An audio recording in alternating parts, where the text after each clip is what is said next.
Sighting from tens of thousands made over the last 50 years on virtually every continent on the globe. Intelligent life from distant galaxies is now attempting to make open contact with the human race. And tonight, we'll show you the evidence.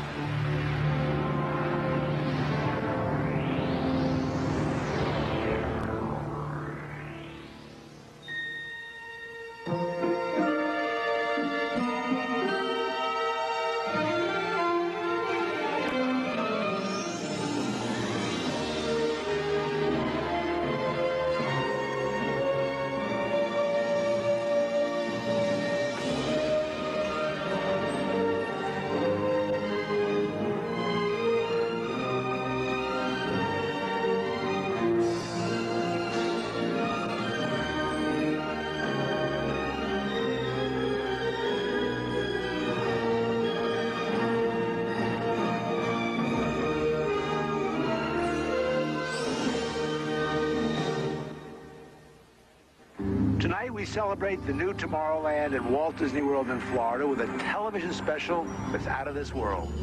Hello, I'm Michael Eisner, head of the Walt Disney Company. In a top-secret military installation somewhere in the United States, there are those who believe that the government is hiding the remains of an alien spacecraft that mysteriously crashed to Earth. With more and more scientific evidence of alien encounters and UFO sightings, the idea of creatures from another planet might not be as far-fetched as we once thought. In fact, one of you out there could have the next alien encounter. Enjoy tonight's special. I'm going to walk over and see if I can sneak a peek. Maybe not. Alien Encounters from New Tomorrowland is brought to you by Bounty.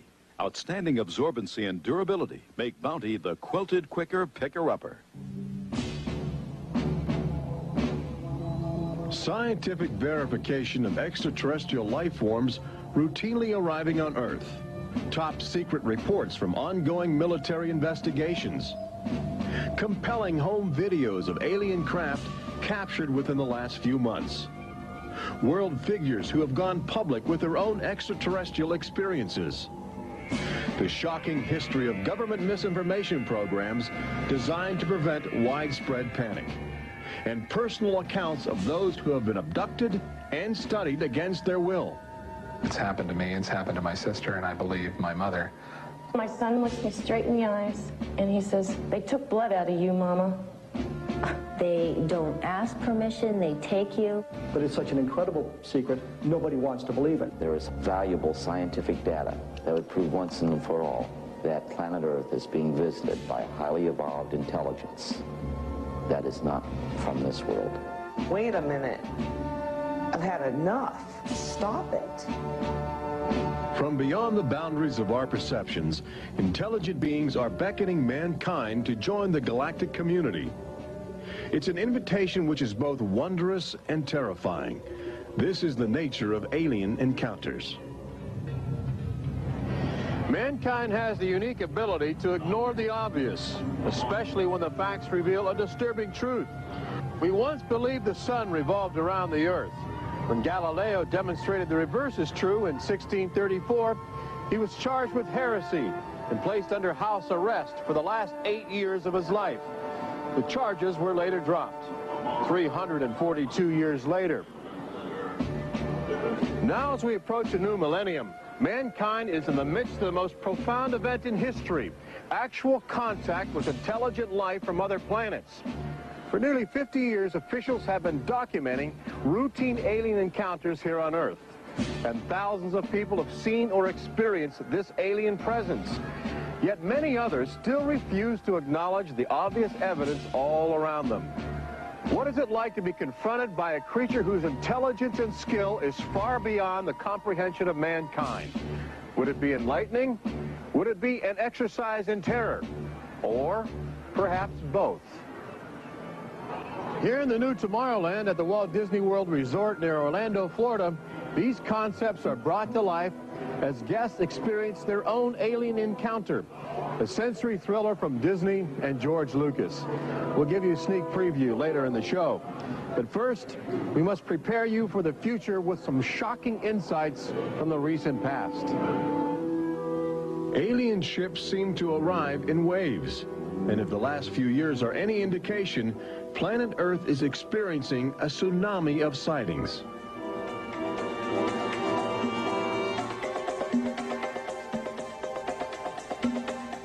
Mexico City, 1992. If you were arriving from outer space, this would be your first stop. It's the world's largest metropolitan area, easy to spot from a distance. Saucers arriving here have an affinity for military helicopters. This one was caught stalking a squadron during a national holiday celebration. Dozens of people videotaped the craft. Millions more just stared in disbelief as it covered 200 square miles of territory in a matter of minutes. Canada, 1991. In a residential area just outside Ottawa, this alien ship was photographed landing in what appears to be a prearranged site. UFO investigators claim the structure of this craft reveals a technology previously undocumented. This sighting is known as the Guardian case, named after the pseudonym of the photographer who wishes to keep his identity secret to avoid harassment from local authorities uncomfortable with the notion of alien intruders. For the last few months of 1994 and lately in 1995, Gulf Breeze, Florida has been ground zero for alien encounters. Especially during the day, extraterrestrial craft have become common ornaments in the uneasy skies. Over those dunes right there. There she is, right there. Oh my God. Residents of Gulf Breeze routinely aim their home video cameras at the horizon. More often than not, they capture an astounding alien display. There it is. Right up there. Looks like an egg on top and an egg on bottom. You would think these alien sightings would be front page news. So why have they received almost no national attention? The answer is simple. For governments determined to maintain their authority, extraterrestrial contact is pure dynamite. They're beings from another planet. We don't know where they come from. We don't know what they're doing here. There's nothing we can do about it. Meet Captain Kevin Randall, retired Air Force intelligence officer, now a top investigator of alien encounters. Anytime a technologically superior civilization comes in contact with a technologically inferior civilization, the technologically inferior civilization ceases to exist. Not necessarily through conquest, not necessarily through invasion, but because the technology changes the underlying social structures of that civilization and it disintegrates. Those fears are reflected in a 1960 federally funded study by the Brookings Institution, which warned that public knowledge of alien life could cause civilization to collapse. So they began a policy of covering up and hiding the information, but they also began a policy of ridiculing, so that people who really see something are afraid to come forward. This isn't right to do the ridicule. I mean, a lot of people suffer. Retired Army officer Clifford Stone certainly suffered after he began private research into the UFO phenomena while still in the service. Well, I was given a lawful order while I was in the military to back off. I refused that lawful order. That resulted in me having to go to be psychoanalyzed, which kind of backfired on my command. But I was actually given a lawful order not to write to members of Congress without first getting it approved through my command, and not to talk to members of the media. Of course, I went out and violated all those directives simply because I felt they had no right, that I had a right. He also has determination. This collection of classified government documents represents years of determined effort by Stone to open the UFO files and offer fresh leads to investigators on the trail of the truth. It is not surprising that this book is making top military officials very uncomfortable. I think that some of the underlying concerns they have is the impact it will have on society as a whole if the information is ever released. But why have aliens chosen to visit our small blue planet, hidden on the distant fringes of an insignificant star cluster? Well, we invited them here. When we return, what is attracting alien visitors to planet Earth? Extraterrestrials take aim on America's military. A crashed saucer becomes a top-secret bombshell. The nation's capital becomes a cosmic crossroads. And later, how Disney Imagineers have designed a way to prepare humans for their inevitable alien encounter.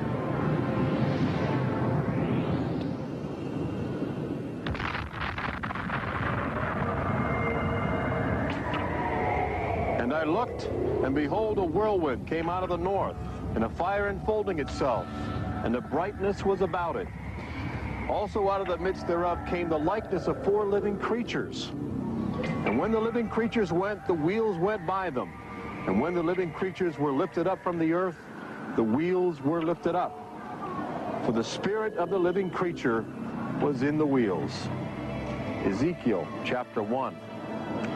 There have been reports of alien encounters throughout recorded history, often buried in the obscure poetry of mystics. But since the end of World War II, alien encounters have adopted a darker, more menacing demeanor. No longer just spirited lights dancing in the sky, UFOs turn more brazen, announcing themselves with surprising ferocity. Most alien activity on Earth in this century seems to have been sparked by the single most profound technological achievement in human history.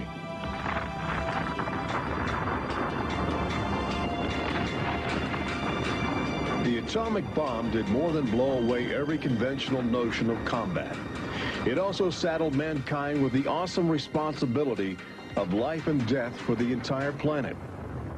But what the world didn't know in 1945 was that the atomic bomb's brilliant burst of energy would also be mankind's cosmic calling card, announcing to the universe that a technological society had evolved on a small blue planet in the backwaters of the stars.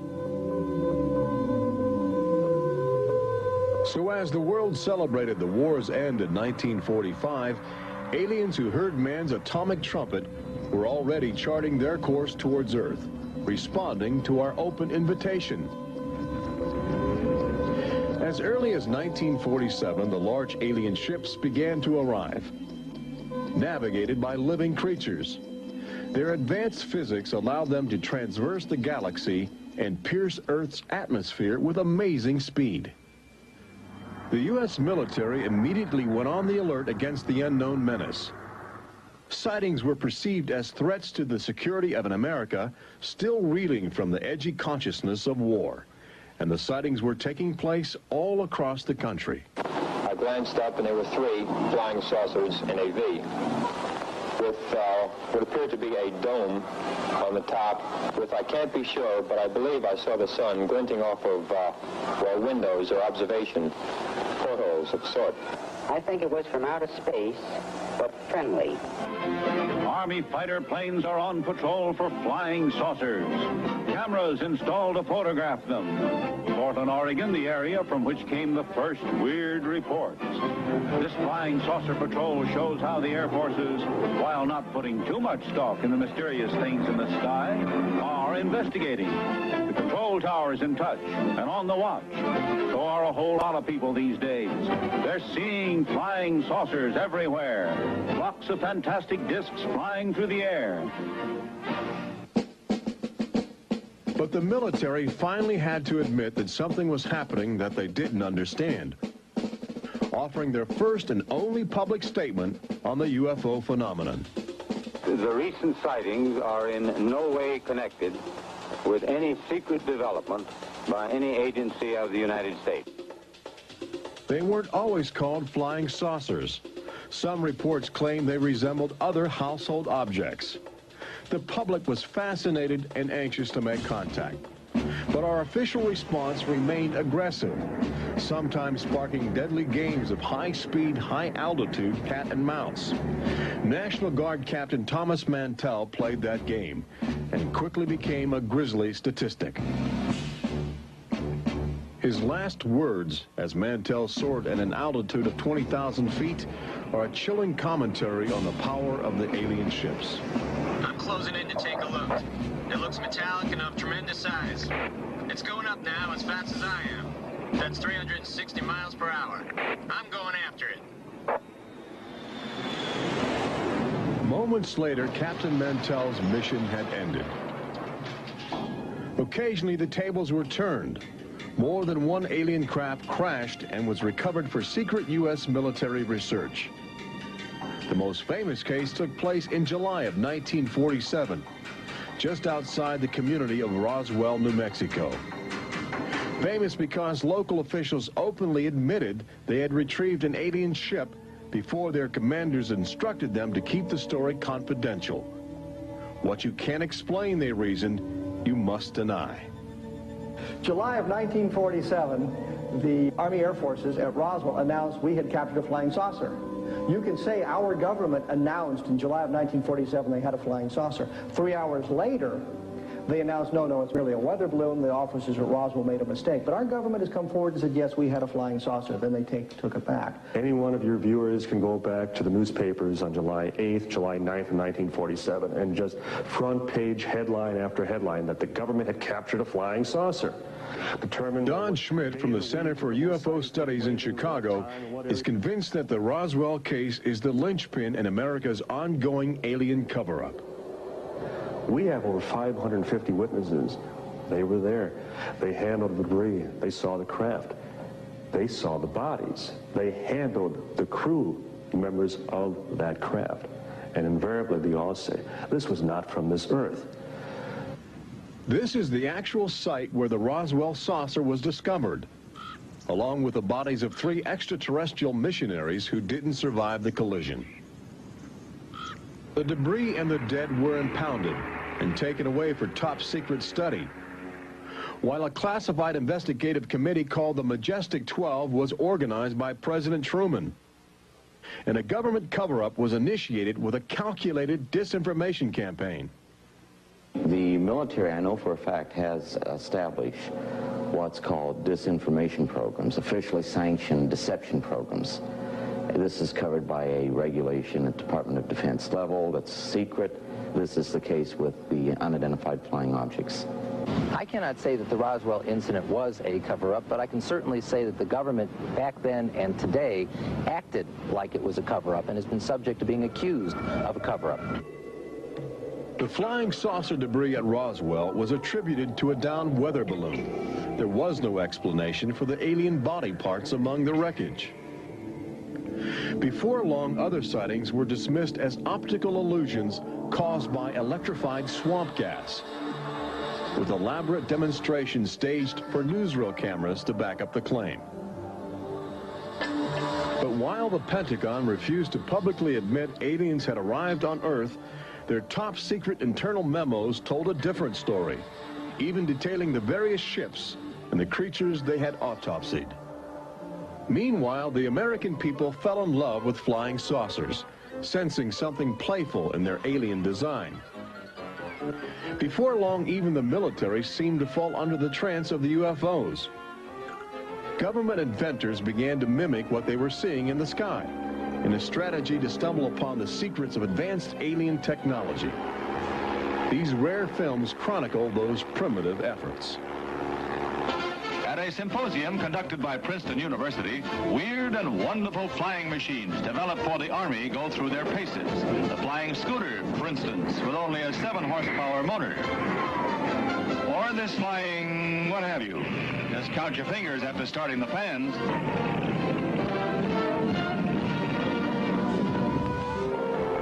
The naive attempts to copy the saucers began to look foolish, especially in July of 1952, when real alien ships were routinely buzzing over Washington, D.C., leading fighter pilots on frustrated chases lasting as long as 6 hours.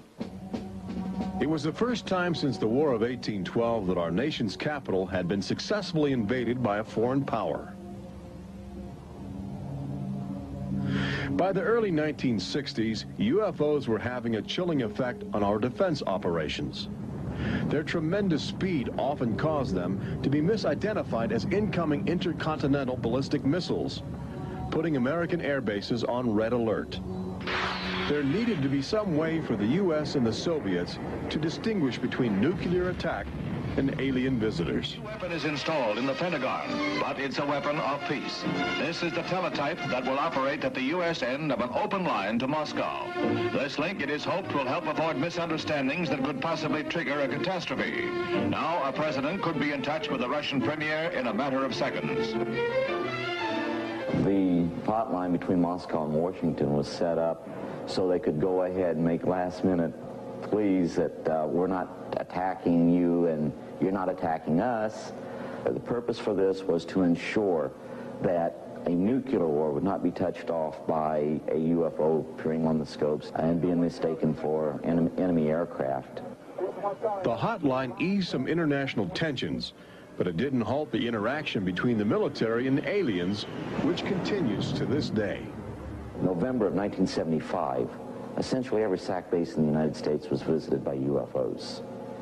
We have reason to believe that the UFOs went ahead and had some effect on changing the codes within the missiles, within the launch control facility, to change where the missiles would hit. 1976, September, Iran, 2 F-4s tried to intercept a UFO and shoot upon the UFO. The weapon systems of the planes go dead. The communication systems go dead. These are just 2 examples of cases which sound like they came out of science fiction, but in reality, they're from government documentation. Documents released by the State Department. 3 main engines up and burning. September 1991, Space Shuttle Mission 48. Commander Clayton and his crew point their cameras at the planet's horizon for a live broadcast to Earth. Many viewers noticed an alien ship playfully cavorting around the shuttle at tremendous speeds. NASA still refuses to acknowledge the incident. But since that time, the space agency no longer allows public access to live unscrambled television signals from shuttle missions. Currently in 1995, the Federal Emergency Management Agency trains personnel with a manual that suggests techniques in communicating with extraterrestrials encountered in the line of duty. This document is in marked contrast to a federal law passed by Congress in 1969, which makes it illegal for any American to have contact with an extraterrestrial, punishable by a $5,000 fine and a year in jail. Ironically, both documents were composed by a government which refuses to publicly admit that there is intelligent life on other planets.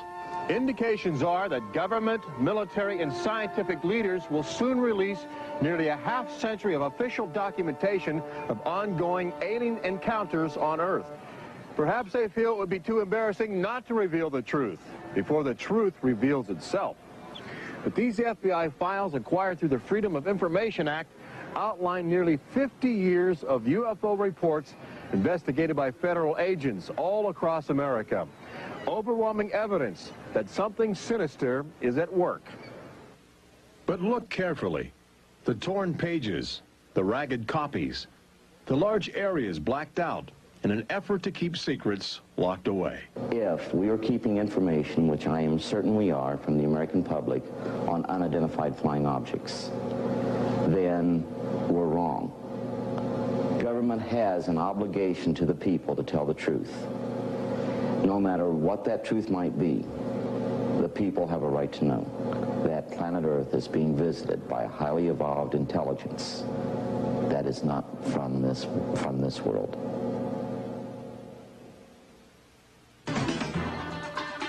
When we return, meet the people who have already experienced disturbing contact with creatures from another world. They don't ask permission, they take you. See how government is monitoring mutant life forms which have already staked their claim on planet Earth. And join Robert Urich on the fringes of the future in Walt Disney World's Magic Kingdom as Disney Imagineers prepare the public for their inevitable alien encounter. Encounters from New Tomorrowland.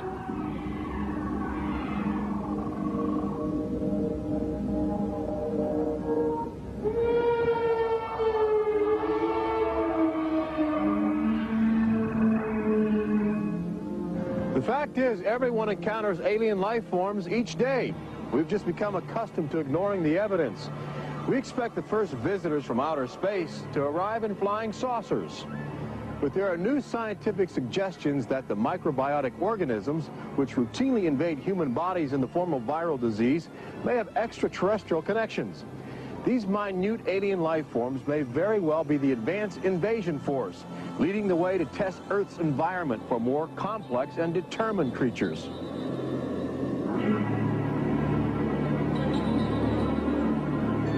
The idea is not new. Arrhenius, a Swedish chemist who died in 1927, first proposed the theory of transfermia, the notion that life is universally dispersed, possibly carried by cosmic winds across the vast expanse of the galaxy in the form of viral spores. Uncovering this mutating alien life is an ongoing government project carried out by scientific teams at NASA. They begin by collecting meteors which have landed on the barren landscape of Antarctica. Here, low temperatures preserve the alien life clinging to 4-billion-year-old cosmic debris. In a specially sealed clean room at the Johnson Space Center, these crude interstellar spaceships are carefully dissected to extract the biotic matter inside. Amino acids, a kaleidoscope of organic compounds, and the chemical catalysts of life are analyzed with sophisticated gas chromographs and mass spectrometers. Life is plentiful in the universe and eerily tenacious. Lately, scientists have found extraordinary numbers of unknown organisms which have gained a biological foothold where we once thought survival would be impossible. They grow in deadly ammonia gas. They are resistant to ultraviolet radiation. They thrive inside the radioactive cooling systems of nuclear power plants. And they can even survive the vacuum of space, reanimating themselves when air and water become available. Riding inside the stone cocoon of a meteor, life can travel virtually anywhere, and a good deal of it lands on planet Earth. But just as we explore the genetic package of alien life, visitors from space are routinely examining human specimens, abducting men, women, and children in order to conduct disturbing biological experiments. Very, very few people who've had the experience are willing to talk about it publicly. There is such a kind of ridicule factor. Bud Hopkins, researcher and author of the best-selling book Intruders, is America's leading investigator into the alien abduction phenomenon, and largely responsible for bringing the astonishing situation to the nation's attention. The most important thing about this, I think, in studying it is to realize that there are very distinct patterns. This is not just a box full of crazy experiences which are mutually contradictory. The patterns start this way. People are abducted first in childhood. When I go back into my memory, I don't know a day without them. And they are then re-abducted over many, many, many years. When I saw this light on the freeway, my first reaction was, oh my God, not again. I grabbed the side of my bed like, no, you're not gonna get away with this. You're not gonna get away with it this time. Then I feel lifted off of the bed, and the next thing that I remember is being on a table or a bench and these beings surrounding me. Samples are taken from the skin. There are very distinct scars that result from these biopsies, whatever we want to call them. I have a scar on my hand. It seems to be a triangle shape that's a half an inch by half an inch if you were to measure it. They were just red and blistery and kind of in a large equilateral triangle on each foot. The basic, most common mark is what we call a scoop mark. It's a circular depression, as if the aliens have used a little tool and removed a layer of cells. On my upper left inner thigh, I have two marks. There's a series of two. They're about 1/8 of an inch deep and about 1/4 inch in diameter that people call scoop marks for lack of a better term. Often an object is inserted in the nostril or behind the eyeball or in the ear, which we believe to be implants. On my shin, between my ankle and my knee, were two puncture marks. In fact, I hesitate to call them that because they were larger and deeper. They were like two holes drilled vertically along my shin into my leg. And that frightened me deeply because I have no idea how those got there. I could only speculate as to why they were doing that, although I do know that, bone marrow contains genetic material, blood. They're interested in who you are genetically. They seem to be desperate for our genetic material, our DNA, our particular genetic makeup, as if they have reached some point of, let's say, some point of no return in their evolutionary development, and they need to revivify themselves through something they can get from us, a more primitive and perhaps more robust species. People generally describe one particular type of figure as the basic alien type, which is a small figure, 3.5 to 4.5 feet tall, huge head, huge black eyes, hairless, grayish-white skin, just a tiny slit for a mouth that doesn't move, and so forth. I'd say that accounts for about 85% of the descriptions. There's some that are very, they talk about the reptilian being like sexually aggressive, and then there's some that look like praying mantis that are very mean and very violent. It is a violation of your body. It's a violation of your space. They don't ask permission. They take you. On this earth, when you are raped, when you are mugged, even if you don't see that person that is doing you bodily harm, you have somewhere to go. You can go to the police and at least give a report whether they do something or not. You have somewhere to go. But in this case, you have no one to talk to. You have no one to say, this has happened to me, I've been so violated. You don't even know. And you're not ready for this. My love life went to hell. My schooling went to hell. Everything went to hell. And it's terrifying, it's not fun, it ruins your life because you have nowhere to go. Twinkle, twinkle, little star, how I wonder what you are. Up above the world so high like a diamond in the sky. Makes me want to cry.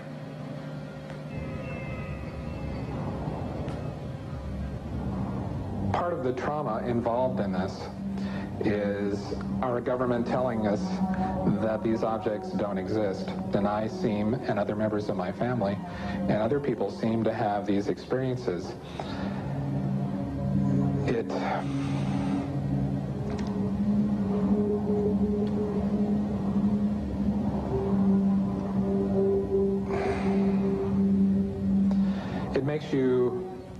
makes you doubt your sanity. The range of people who have had abductions around the world, because it is a global phenomenon, is just, it's a total range. I've worked with people who are of Oriental backgrounds, African-American background, Hispanics. I've worked with one NASA scientist, a research scientist, who is an abductee, a police lieutenant from the South, doctors, lawyers. I mean, I've had, incidentally, 7 psychiatrists come to me because of their own personal abduction experiences. The phenomenon affects people from all walks of life. And it has a dramatic effect on families. Debbie and Terry know firsthand. Both are ongoing abductees with deep concerns about the chilling connections between aliens and their children. I thought this was mental illness. Then my son started speaking about little airmen coming into his room and taking us up, and there was even one point where he said, "They took blood out of you, Mama." He wanted guarding all the time. He wouldn't go to bed at night unless I slept with him. He was angry. And the other thing is he started setting traps. One night my husband came home from work and there's these little colored stones all over the garage. And Dale, my husband, said, "What is this for?" And he says, "Well, this is when the airmen come, they slip and fall on their butts." The interesting thing about children is a sort of innocence about their perceptions. I will present these cards of different heads, and there's Santa Claus, Batman, policeman, a clown, Ninja Turtle, an alien. what we do is to see how the child responds when we get to the alien face, and it can be extremely moving, because I've seen children just collapse when they see the drawing of the alien, crying, hugging their fathers or their mothers in terror. Well, she was 4 years old, and she was past bedwetting and all of that behavior. She was beyond that, and she'd never wet her bed. And when we moved to Banning, she started having nightmares every night and wetting her bed. And a couple of weeks ago, she had a bunch of scratches on her face, and she didn't have them when she went to bed. I said, what happened? And it was funny. The only thing I could get out of her was that she asked me, do aliens hurt you? And I went, what? And a woman told me, for instance, that her little girl, when she was first able to talk, would tell her about these nightmares of what she called the bugs coming in the room. And they were big bugs with big eyes. And again, there were some physical marks, all the surrounding evidence suggesting abductions. At one point, the mother, a few years later, was getting out of the car with her daughter at a shopping mall, and the Goodyear blimp was coming over. And the little child said, Mommy, look, don't you remember when you and I were up in that thing with the bugs? The last time I had a session, in that session I actually saw Lexi being escorted by two small grays. And it was very upsetting to me. I could not handle the fact that my daughter was being subjected to something that I had no control over. And when I think you have no control over something, that you're so helpless, it's like your child's drowning or something, and you can't save them. I feel like I'm going to go crazy because there isn't anything I could do for my son. I know. One of the most interesting things, too, from a child's point of view, has to do with the fact that communication is telepathic. One little boy drew on some drawings he'd made for me of the aliens. He put on the side of the head, each alien head, a gigantic ear, just one. And his mother said, what's that? And he said, well, Mommy, I know they don't have ears, but I put that there because, you know, they can hear everything you're thinking. When we return, Robert Urich takes you to the new Tomorrowland in Walt Disney World's Magic Kingdom, where Disney Imagineers are creating extra terrestrial excitement, preparing the public for cosmic contact with a virtual alien encounter.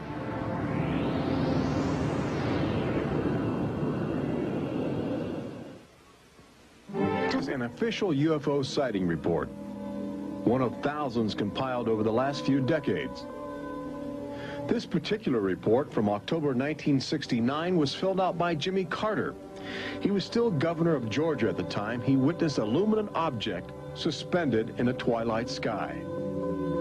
Later, when he assumed the office of President of the United States, his staff attempted to explore the availability of official investigations into alien contact. As this internal government memo illustrates, there are some security secrets outside the jurisdiction of the White House. We investigated lights in the sky for over 20 years. We didn't get anywhere. We have over 100,000 cases from over 160 countries in our files at the Center for UFO Studies in Chicago.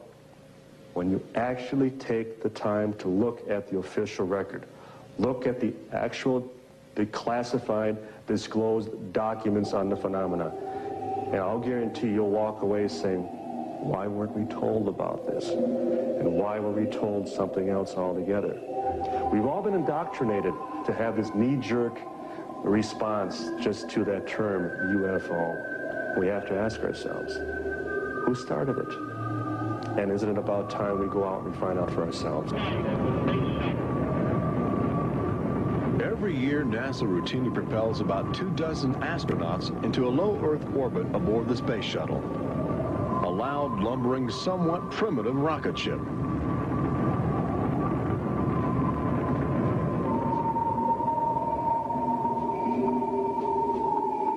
But most Americans will likely explore outer space aboard crafts of alien origin. Statistics indicate a greater probability that you will experience extraterrestrial contact in the next 5 years than the chances that you will win a state lottery. But how do you prepare for such an extraordinary event? Here in the new Tomorrowland at Disney World, scientists and Disney engineers have brought to life a possible scenario that helps acclimate the public to their inevitable alien encounter. Welcome to the new Tomorrowland Convention Center in the Magic Kingdom, where humans can enjoy their first taste of the future, as well as advanced extraterrestrial technology, and begin to understand the disturbing facets of alien intelligence. Access Technologies, an interplanetary manufacturing and marketing conglomerate, is one of the first alien firms to take advantage of this showcase facility in New Tomorrowland, introducing humans to technology which promises to seize the future. Today, guests are exploring the concept of teleportation, the ability to transmit solid matter or living creatures across the endless void of space. Inside this chamber, at the extraterrestrial alien encounter attraction, cosmic representatives will demonstrate the secrets of a brave new world. Utilizing the ominous device, two very different life forms will make contact via the teleportation process. Unfortunately, high technology can backfire if operated by careless hands. As the seat restraints lock into place and the power generators are activated by anxious extraterrestrials, these happy humans are about to discover a disturbing truth. When science fiction becomes science fact, the results could be terrifying.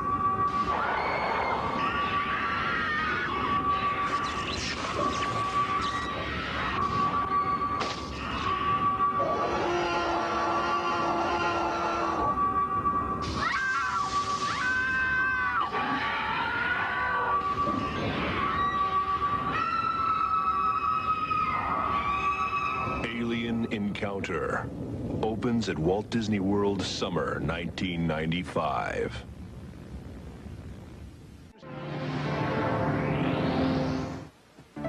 Planet Earth has always been a laboratory for alien life forms which can drop in from space or slowly mutate into bizarre fleshy organisms at our feet.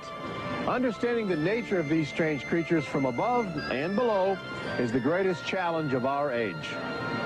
We now know that our future, indeed the future of Earth itself, rests in the balance of the solid and the ethereal, of common sense and the irrational, in our relationship with alien life as grotesque as a fungus or as glorious as the heavens.